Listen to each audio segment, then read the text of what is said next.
Hey, good evening, my friends. How are you? Welcome to another edition of Wednesday Night Live. With me, Mike Avery, here in my home office, my home studio tonight. And glad to have you along with us. Hey, John, how you doing, buddy? Overtime at work. Overtime is good. Patrick, good evening. How are you?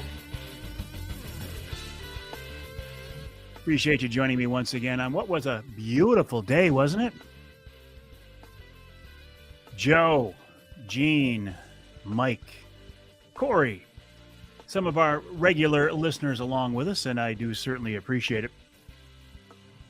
Including Craig Plowman, who I fished with last week. We had a really good time. I'm going to be back out there tomorrow, Craig. Brent, who makes some beautiful custom-made lures. And Cliff, a regular listener, viewer here on my social media streams. Captain Doug Ward, Angler Quest owner.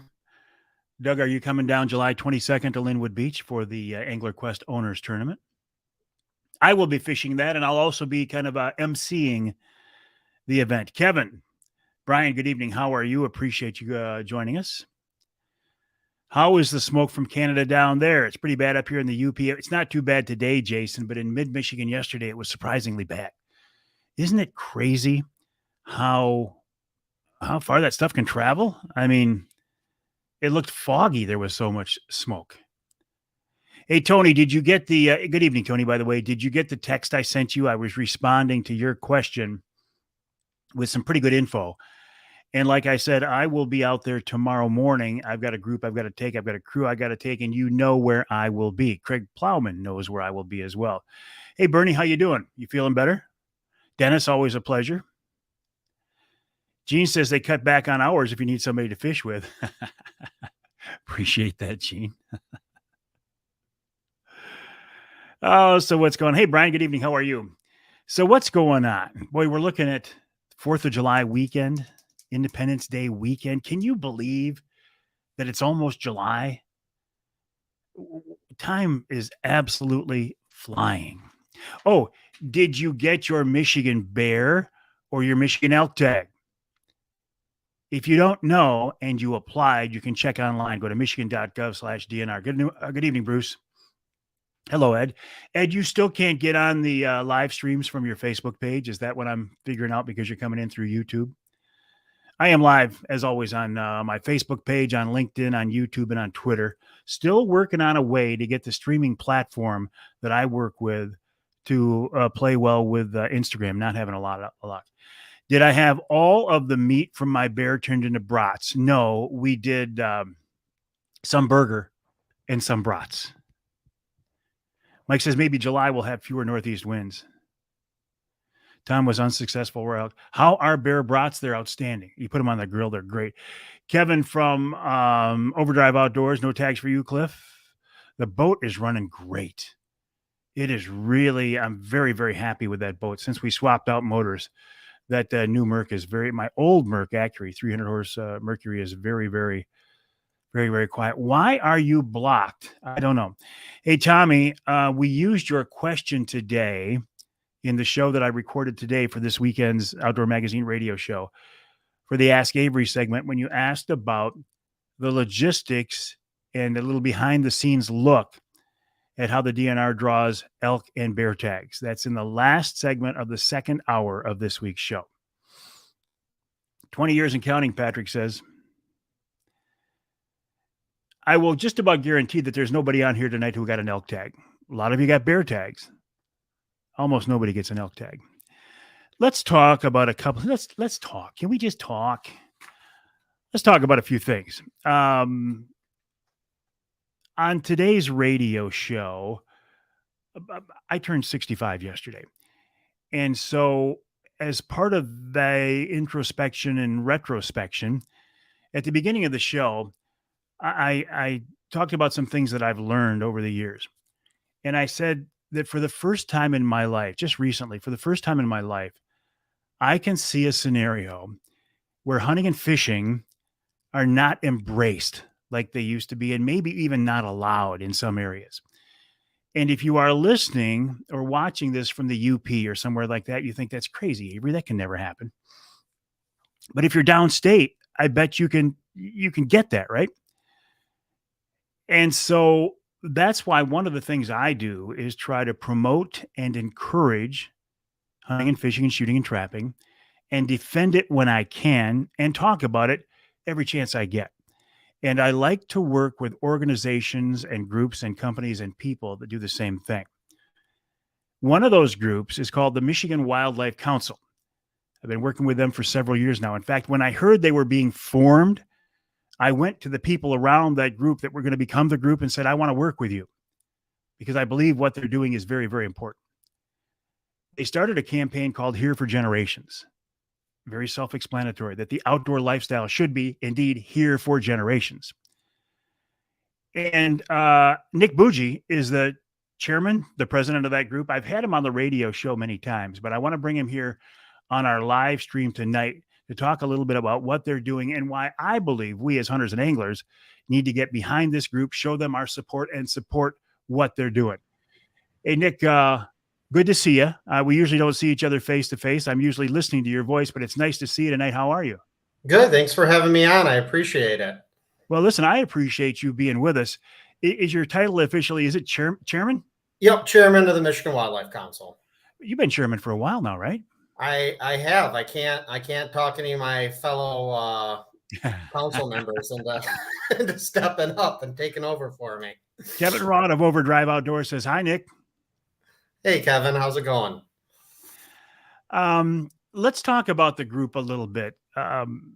Is the way that I kind of summarized what you guys are all about and the way I set it up, is that accurate? Yeah. Yep. We were formed about 10 years ago through the legislature. So the legislature is who created us. We're appointed by the governor. But our mission is to educate the general public on the benefits of hunting and fishing. So I guess I didn't realize you guys were appointed by the governor. Does that then mean, and forgive me for asking, nope, do these then become a political situation? So, I mean, we haven't run into that issue. I do, if you look at the NRC and stuff like that, we are subject to confirmation by the Senate, and thankfully we haven't run into that. But the one thing I appreciate about it is no matter where you're at on the political spectrum, the outdoors kind of brings us all together, and we have a love for hunting and fishing, and that's what we discuss and we talk about, and we leave the rest of the stuff outside. So you have been on the Wildlife Council, I think, longer than anybody now? They're almost. I think Ed Roy served a little longer than me, but yes, I was the new guy. Doesn't feel like too long ago, but I've quickly become one of the veterans. So Sean Hodges says, hi guys. Hello, Sean. How are you this evening? So how do you think the campaign is going, Nick? I mean, you've been doing it I'm surprised it's been this long, 10 years now. Yeah. Are you moving the dial? Is it making an impact? Are you doing any good? Yeah, no, I think that there's a lot of positive results that have come from the campaign. If you look at it, when we started, I say 10 years, we had a couple years that took us, we weren't advertising anything, just kind of getting up and running. But if you look at it, as of 2022, the majority of Michiganders, about 98%, support hunting and fishing. We've doubled the amount of residents that acknowledge that it's an important part of the economy. It's an important part of our history and our culture. About 4 in 5 Michiganders agree that hunting and fishing contribute a significant amount to the economy, and 7 in 10 say that it creates a significant amount of jobs in the state. So a lot of it, and this is kind of getting in the weeds, but Michigan's always been a state that's had a pretty high acceptance of hunting and fishing. And so when it's that high, it's hard to look at it and say, hey, we're going from 89% to 90% or 91% to 92%. But kind of like you said, it's not like it used to be, right? And the focus, kids aren't growing up in the outdoors like they used to be. So our goal is trying to maintain kind of that high acceptance level, but also educate populations that maybe haven't historically been large supporters of hunting and angling, and try to not get them on board to buy a license, but to try to get them to understand the benefits of hunting and fishing. And accept what we do. And accept what we do. Yeah, Yeah. accept what we do. Listen, Yep. I want to get back to that and follow up, but I got to bring up a Yeah. comment from my buddy Johnny Bowler, the Bear Whisperer. He said, if it's important, then do something with the wolves because the UP is going down the drain. I want to point out here, Johnny and Nick, I think you'll agree with this. Michigan Wildlife Council doesn't have that kind of authority. There's nothing you can do about that type of thing, is there? No, it'll come up in a meeting, but there's really not. It's just sort of our own opinions. Yeah, that's the NRC, not us. So in talking about, convincing people or getting the word out about hunting and fishing, why should we, the people who are watching you tonight, who are probably more hardcore than not, why should we even care about what you guys are doing? Yeah, I mean, the goal, right, is that if something, I don't want to say the goal, but because we're not political, we're not trying to convince anybody to vote for anything or buy hunting and fishing licenses, but the goal is to create an educated public and say something like that, if there's a threat or say acceptance is lowered. I mean, they really understand that conservation in Michigan, whether it's your white-tailed deer or your bears or your elk or your butterflies and your salamanders and your turtles, what we're trying to get across is hunters and anglers are the ones that fund that.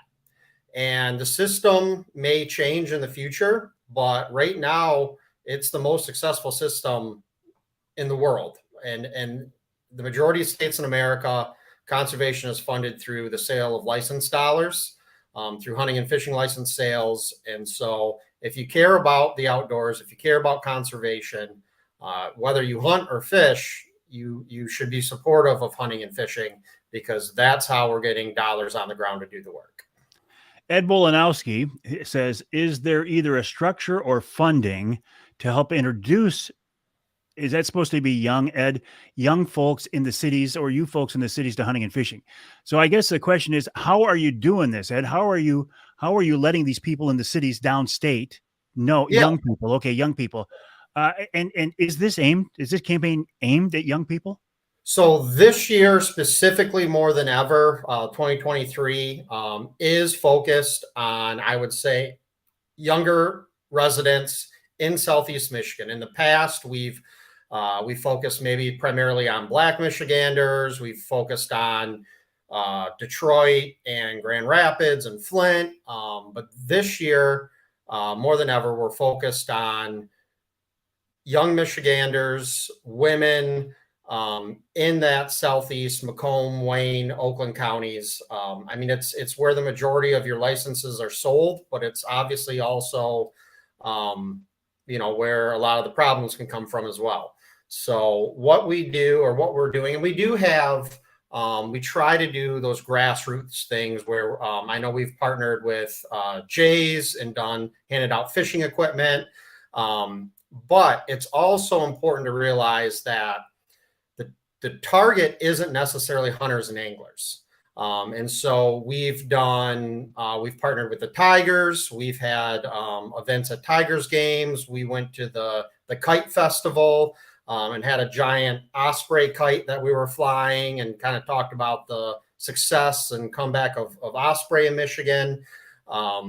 So it's a mix of that for children, but mostly, just like any other marketing campaign, it's radio, it's billboards, it's ads on the internet, social media, streaming services, things like that. Well, and I think you just answered the question that I have up here, and I think you can probably see the question: how does the Michigan Wildlife Council get the message out, events and such? But you talked about that, events and just some blatant advertising. In fact, folks can hear ads for the Michigan Wildlife Council and the Yes. Here for Generations campaign on my radio show. To Yeah. follow up on this, Nick, Ray says that he thinks that we have lost the young. Do you think that's the case? Have we lost the battle? So I don't think so. I think if COVID taught us anything, it's if people have the time, they do go out into the outdoors and participate in hunting and fishing and hiking and all of that. It's just making it a priority, making it more accessible, kind of removing some of those hurdles. I've got a cousin, he's got 3 kids that play softball and baseball, and he's from May till August. Every weekend is softball and baseball. Right. Yeah. But he makes time and takes the kids out in the fall to go hunting. But it's just, again, providing those opportunities, especially in southeastern Michigan. You don't have wildlife management areas and things like that around the corner. For fishing, obviously, Detroit has fantastic fishery, but to get out and go hunt before school or after school isn't necessarily the easiest thing. Randy Iamurray, a buddy of mine, says, how can people follow what you guys are doing, Nick? What's the best way to keep an eye on what you guys are about? Yeah, so if you go to our website, it's Here for MI Outdoors. We there? Yeah, So, here. I'm still here, Nick. Yeah, here for MI Outdoors. Outdoors.org. Yep. And we've got all sorts of data on there. We've got a calendar on there. All different kinds of things you can kind of look at and see what we're doing. Johnny Bowler, follow up. Hey, Johnny, I listen, Johnny, I know you. I know you're not getting on Nick. I know you were just asking a question, so don't worry about that, buddy. Bernie's kind of got another interesting thing. He says, have we lost the young, or is it just that we don't have mentorship like we used to? Maybe, Nick, and I'm just thinking out loud, and I've never thought of this before.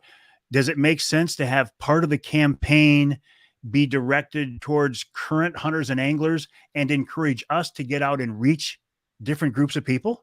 Yeah, and so we have kind of talked about that, about marketing a little bit more, not necessarily as a mentor role, but just educating, the general public. But I think that there's a lot of groups out there. I mean, I personally, as a day job, work for the Ruffed Grouse Society, American Woodcock Society, and I'll be the first one to tell you we can be kind of stingy about our spots, right? If we took somebody out and walked them through the woods and gave them a few tips, I mean, I think we'd be a lot better off. Yeah.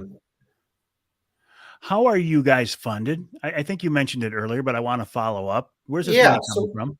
Yep. So we're actually funded through the sale of hunting and licensed dollars. The legislature and the DNR thought that it was a valuable enough campaign that, 10 years ago, there was I think an increase in both hunting and fishing licenses. The fishing license went from, a salmon to an all species, and mixed in that there was $1 increase that was set aside for that people griped about, as they always do. So $1 from every base license and fishing license goes to help with this campaign. So is there a concern, because as money continues to get tighter around the state, do you hear any rumblings that they're going to pull your funding? No, I haven't heard that. I know Colorado is currently the only other state that really has a wildlife council. I think they went from like 75 cents to $1.25. And we've actually talked to a lot of other states that want to get this message out. And so I think, if anything, it's becoming more valuable and is seen as a tool to kind of help educate the population on, hey, this is how we're funding conservation. This is how you take care of all the wildlife you care about. So, Paul Huffman, you can see, says, keep up the good work, Nick. Yeah. So you got people behind you. Yeah. Supporting you. Yeah. We did, it was interesting. It's the Michigan Bird. I think it's just called Michigan Birds. I think they're a group of the Audubon, and they were I went to one of they were doing a woodcock walk, and I was pleasantly surprised to talk about, their main thing was go buy a hunting license. You don't have to hunt and fish, but we're standing on a wildlife management area. this is for all of us to use, but you as a bird watcher aren't contributing. So if you'd like to contribute, if you'd like to take advantage of these areas, if you like more of these areas, go buy a hunting and fishing license. And I think that that's, an important message that we should be sharing, with our friends and family that maybe they don't hunt and fish, but hey, spend 15, 20 bucks and all that's going towards, more that's going towards conservation than if you write a check to, the Sierra Club or any number of other organizations out there. So, one thing I want to point out, Nick, because people ask me all the time, because they know that I work with you guys, they know I support what you guys are all about. And they say, Avery, why do we care what non-hunters or anglers in Southeast Michigan think about what we do? I think the important thing in here, Nick, is that's where the numbers are. The bulk of the population is in the southern part of the state. And if we don't have their support, if we don't educate them what we're all about, the next time a hunting or fishing issue comes on the ballot, if they're ignorant to it, they're not going to know how to vote. But if we've given them some basic knowledge and some background, we can hopefully count on their support to help keep our lifestyle going. Yeah. If you look at doves in Michigan, I mean, we're, I think, one of two states that don't have a dove season. Wolves in Colorado is a prime example. Trying to educate that populace on the importance of management and conservation is exactly what we're trying to do. Well, Sal says you're putting out a great message this evening, guys. So thank you, Nick, for that. I appreciate it. Yeah. Anything else we should talk about, Nick? One thing I'll just mention, we did work with the governor's office for the last few years. We have worked with them to declare July as Wildlife Conservation Month. July 1st is going to be the 85th anniversary of Pittman Robertson. And so that's something too that I personally like to talk about with folks.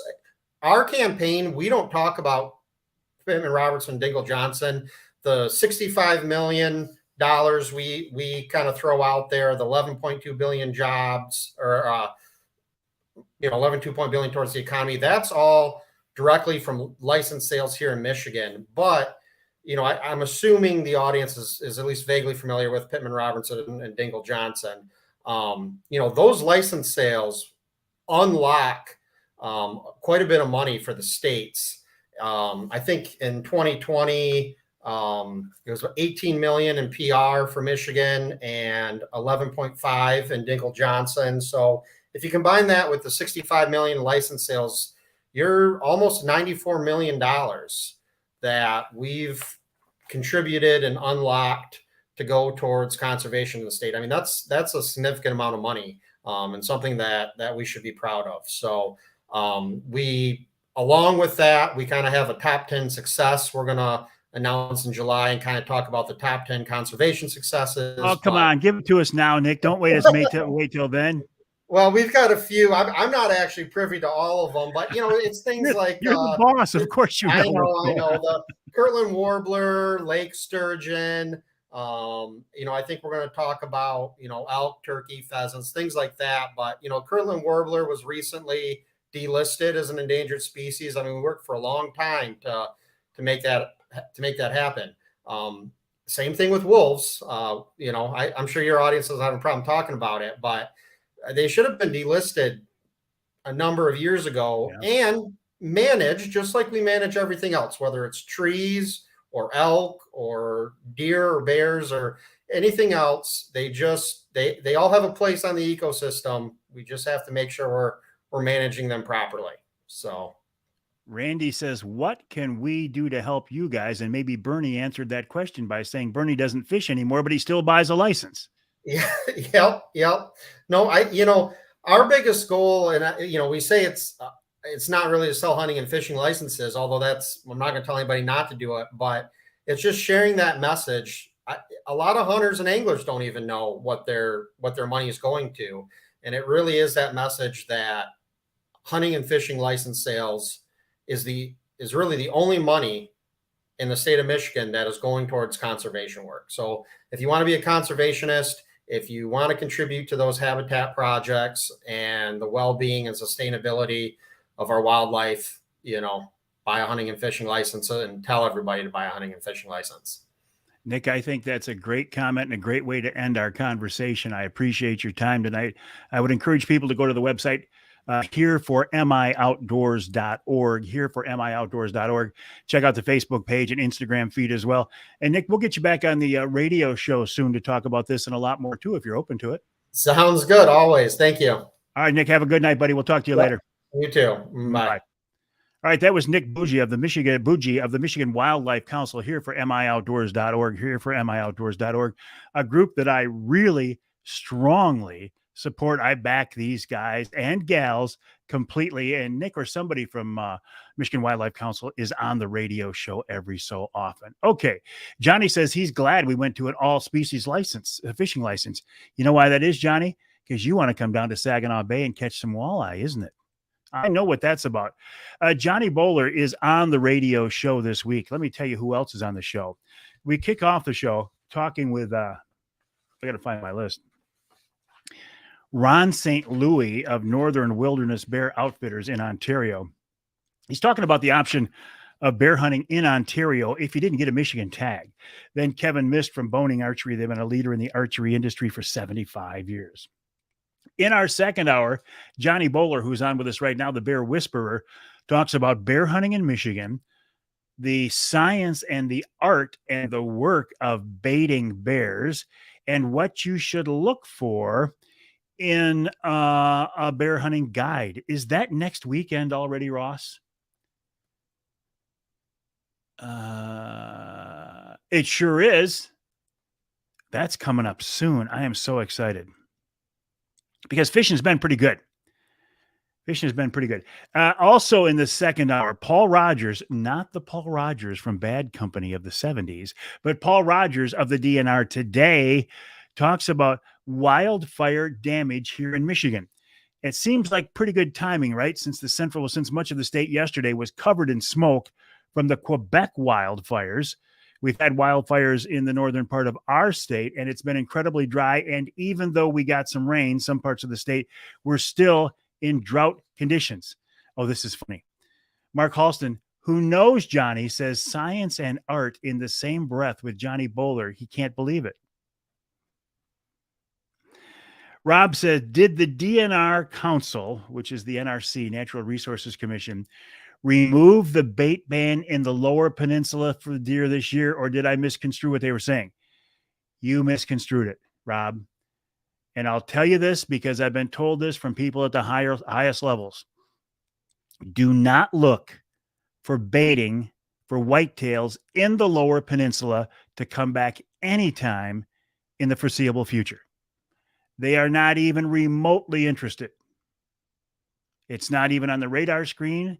If it gets brought up, they say we're not interested and they move on. So no, I would like to see baiting brought back with regulations and restrictions.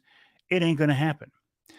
Also in our second hour, Lisa Jackson answers the question, this week's Ask Avery question that Tom Accardo sent me to Mike at MikeAveryOutdoors.com.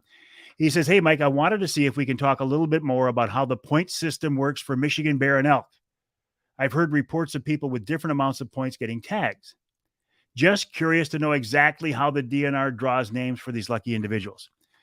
Lisa Jackson and I talk about that, and we answer your question, Tommy, so I appreciate that. And in our third hour, we switch gears, and we talk fishing with Michigan's Mr. Walleye, Mark Martin, and we wrap it all up with wild game chef extraordinaire, Dixie Dave Miner. So I think it's a good, solid, interesting show. And if you want to listen to Johnny Bowler for a half hour, tune into the show this week. Okay, I agree. Kendall says baiting in the lower peninsula will never come back. I don't disagree with that at all. Is there any opportunity for a statewide public land turkey tag on top of certain zones? I don't think so, Rick. Why isn't it on their radar? Okay, let me rephrase that, Rob. When I said it wasn't on their radar, by saying it's not on their radar, I give you the impression that it's not something they talk about or discuss. And actually, that's not accurate. It is something that they occasionally talk about and discuss. And the answer is always no, we are not interested in bringing back bait. And no, we are not interested in having that conversation anytime in the foreseeable future. Joe says, why are they so firmly against it? Is CWD still spreading? They're using CWD as an excuse, or as the reason. I shouldn't say excuse, as the reason.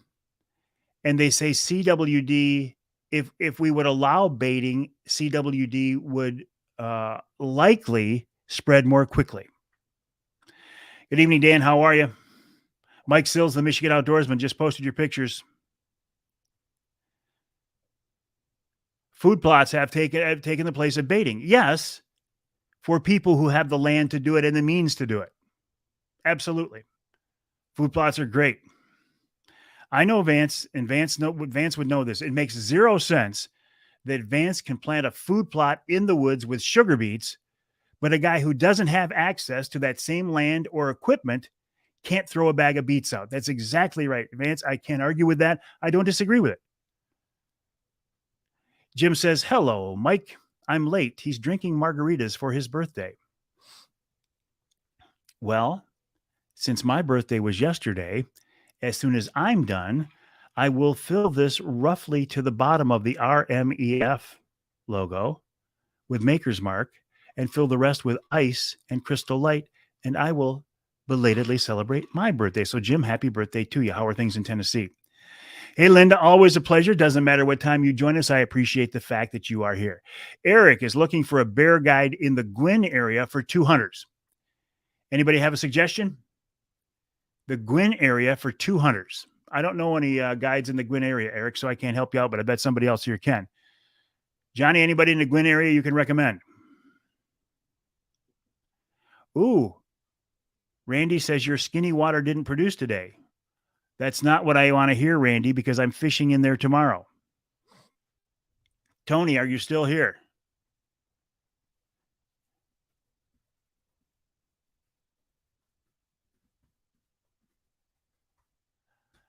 Randy, that's not what I want to hear, because I got a very important crew going with me tomorrow, including our pastor, our new pastor. Johnny says Aaron Hendrickson in the Gwinn area. Tony says he did see it. Thank you, Angie. Appreciate that. What? What? One down what? Oh, no kidding? I saw the track going like this. No one out there. My wife Denise just walked in here, and she told me we're having a situation with voles in the yard. Not moles, but voles, V-O-L-E-S. And if I could, I would just shoot them all with a 12 gauge, but of course I can't do that. So we put out a series of mouse traps in their little runways baited with peanut butter. And she is convinced we're going to get 3 of them tonight. But we already have 1, so I think we're going to get more than 3. So that's good to know. All right, Johnny, have a good night, buddy. We'll talk to you next week. And listen, we'll see you next week as we go fishing. Thanks, David. Appreciate that. Well, thank you, Michael. Appreciate that very much. Okay, also, along that line, hey, Ace, thank you, buddy. I appreciate that. Which means Dave's birthday was either 3 days. Dave's birthday was 3 days ago, the 25th, right? Jim's 48. Yeah, you're getting old, all right.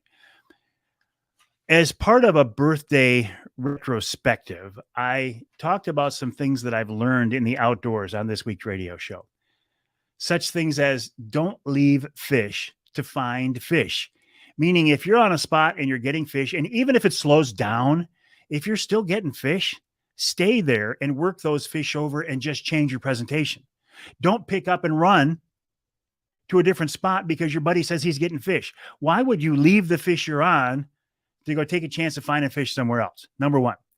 Number 2, never cancel an outdoor adventure based on a weather forecast 2 days out because Mother Nature can change.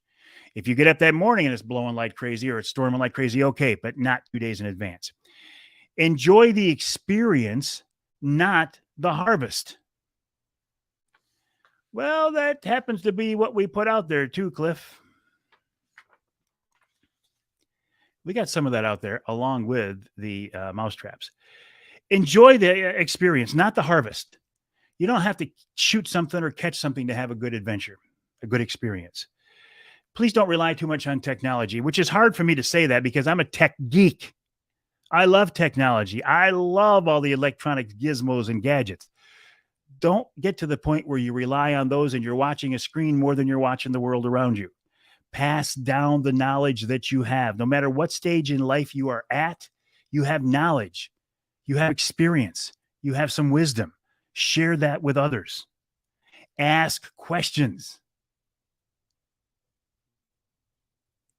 I talk to people all the time who are absolute experts in what they do. I don't pretend to be an expert in anything. But if I keep asking questions of the right people, maybe I'll learn a little something. Now, this is something I believe in strongly, and this is not necessarily outdoor only related. Stand up for your beliefs. No matter what they are, stand up for them. If you believe in something, let the world know that. And don't worry about the negative consequences that's going to bring. Because once you stand up for something or once you put yourself out there, and I see this all the time because I'm fairly high profile, right? I don't hide anywhere. People can watch what I'm doing. They know what I'm saying. And along with that, you're going to get the idiots. You're going to get the Facebook, the social media experts who all they want to do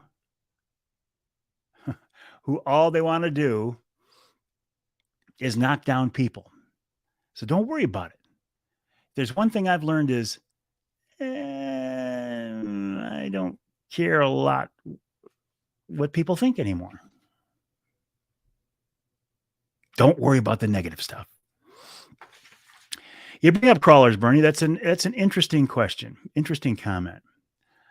I might actually try running some, I call them worm burners, but they're spoons with crawler harnesses built into them. I don't necessarily have a problem with crawlers. I have a problem with trolling at 1.5 miles an hour. I'm not interested in that. I just don't feel like I can cover enough ground. So, crawlers, if you wash them before you take them on the boat, they're not too messy. You're right, David. Some of us seem to attract idiots easier than others. Looking ahead to next week, and again, thank you to Nick Bougie from the Michigan Wildlife Council for joining us. The Here for Generations campaign, here for MI Outdoors. Worm burners. That's what they are, worm burners on lead core. I didn't say I was going to do it, Randy. I just said,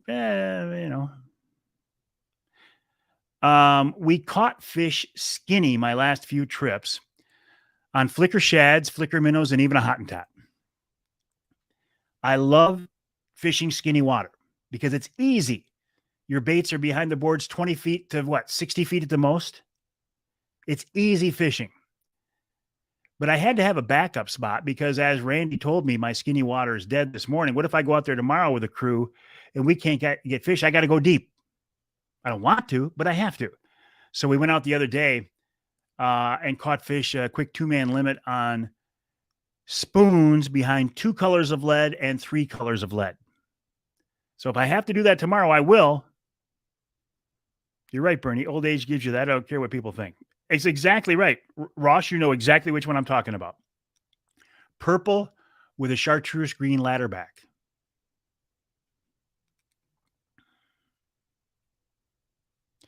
Do that all the time, Steve. Good advice, though. When you're trolling, do S-curves. I don't do zigzags, not with an Angler Quest and 12 lines out, but I do slow S-curves. And the fish will tell you what they want. If the fish hit on the outside of that turn, they want it faster. If they hit on the inside of that turn, they want it slower. So use that to be your guide.